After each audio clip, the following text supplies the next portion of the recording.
Assalamualaikum warahmatullahi wabarakatuh. Bagaimana kabarnya? Semoga kita selalu diberi kesehatan dan keberkahan ilmu selamanya. Amin. Pada kesempatan sekarang, kita akan mempelajari tentang interaksi sosial. Pada bagian ini, kita akan membahas tentang pengertian interaksi sosial, faktor-faktor terjadinya interaksi sosial, dan kemudian syarat-syarat terjadinya interaksi sosial. Pernahkah kalian berkomunikasi atau ngobrol? Ya, tentu saja pasti pernah. Coba dengan siapa saja kalian pernah berkomunikasi itu? Marilah kita lihat materi tentang interaksi sosial. Yang pertama, kita lihat dulu tentang pengertian interaksi sosial. Apakah kalian pernah mendengar kalau manusia itu sebagai makhluk sosial? Kenapa manusia disebut sebagai makhluk sosial? Bagus.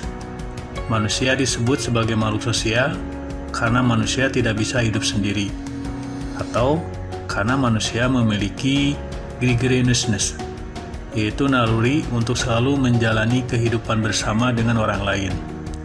Sebagai contoh, pakaian yang kita pakai sehari-hari merupakan hasil kerja keras siapa? Bagus, hasil kerja keras petani kapas, hasil kerja keras pembuat kain, dan tentu saja hasil kerja keras penjahit pakaiannya. Coba lihat lingkungan sekolah, bangunan sekolah tempat kalian belajar, hasil kerja keras siapa? Ya, tentu saja para tukang dan buruh bangunan. Kalau begitu, adakah manusia yang bisa hidup sendiri untuk memenuhi kebutuhan hidupnya? Nah, kita manusia itu butuh barang. Misal butuh pakaian, butuh makanan, butuh pendidikan, atau butuh yang lainnya. Apakah cukup dengan diam? Bagus. Tentu saja tidak. Manusia harus berhubungan dengan orang lain. Sama halnya seperti kalian ke sekolah, karena butuh akan ilmu pengetahuan. Apakah kalian cukup diam? Tentu tidak juga. Kalian pasti saling berbicara. Kalian saling berkomunikasi. Kalian saling tegur sapa. Dan kalian saling bekerja sama dalam sebuah kebaikan untuk mencapai tujuan bersama. Nah, pada saat itu, kalian sudah melakukan interaksi sosial. Kalau begitu, apa yang maksud dengan interaksi sosial?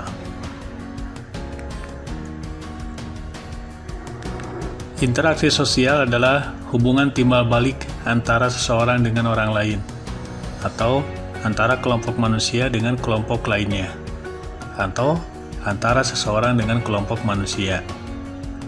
Yang dimaksud dengan timbal balik yaitu kedua belah pihak harus saling merespon. Jadi, kalau yang satu bertanya, maka yang satunya lagi harus menjawab.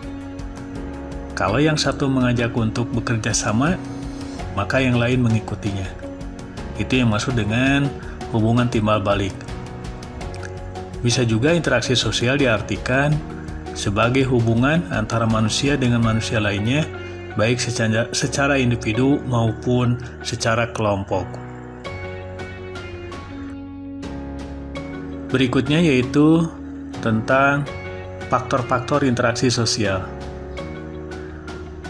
Faktor-faktor berlangsungnya interaksi sosial ada 4, diantaranya yaitu faktor imitasi, faktor sugesti, faktor simpati, dan faktor identifikasi. Marilah kita lihat satu persatu. Pertama, yaitu faktor yang mendasari interaksi sosial adalah faktor imitasi.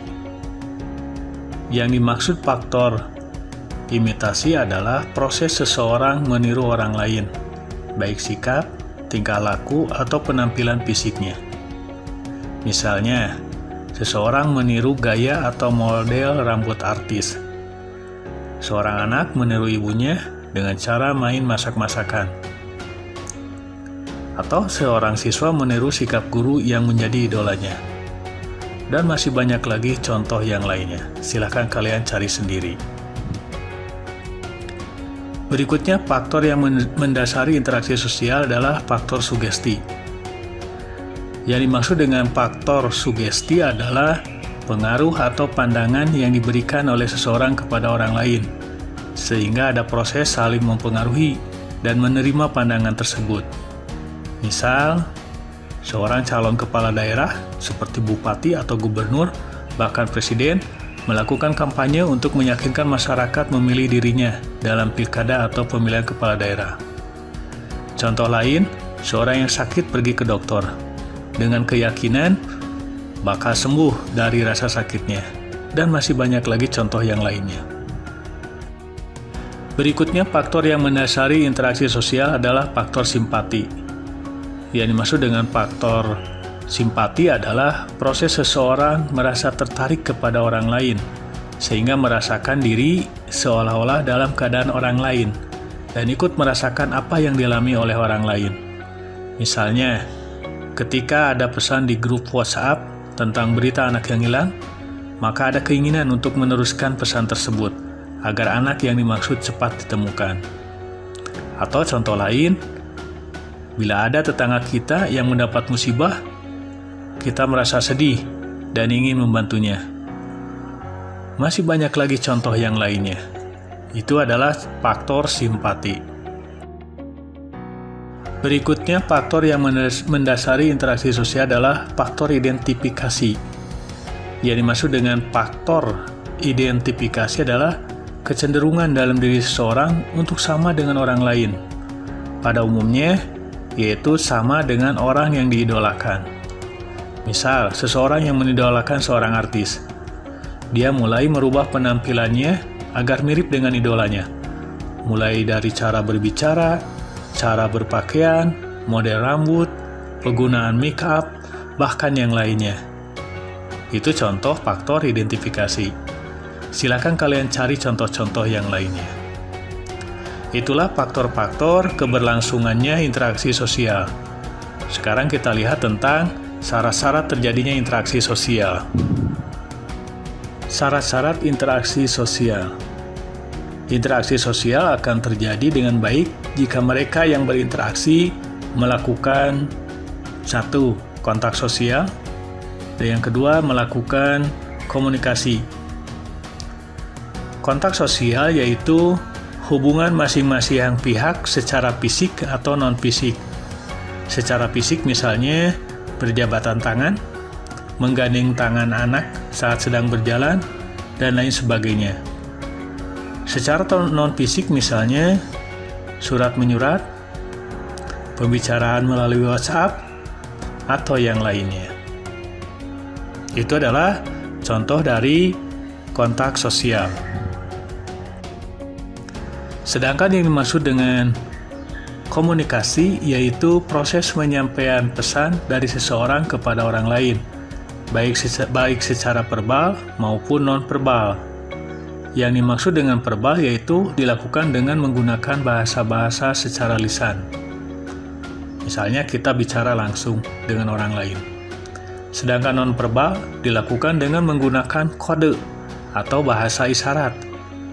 Contoh non-verbal misalnya mengacungkan ibu jari atau jempol yang berarti baik atau bagus, melambaikan tangan yang berarti memanggil, menggunakan bendera semapur dalam kepramukaan misalnya, dan masih banyak lagi contoh yang lainnya. Itulah syarat-syarat terjadinya interaksi sosial, yaitu adanya kontak sosial dan adanya komunikasi.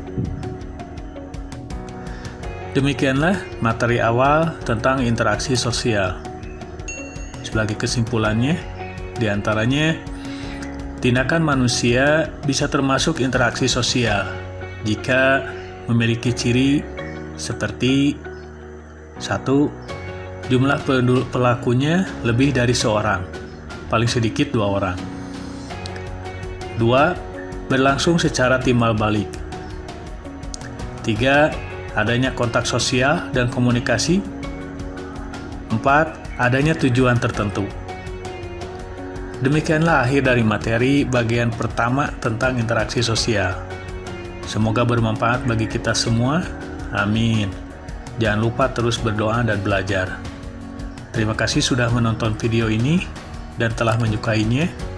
Serta terima kasih telah berlangganan di channel ini. Akhirul kata, wassalamualaikum warahmatullahi wabarakatuh.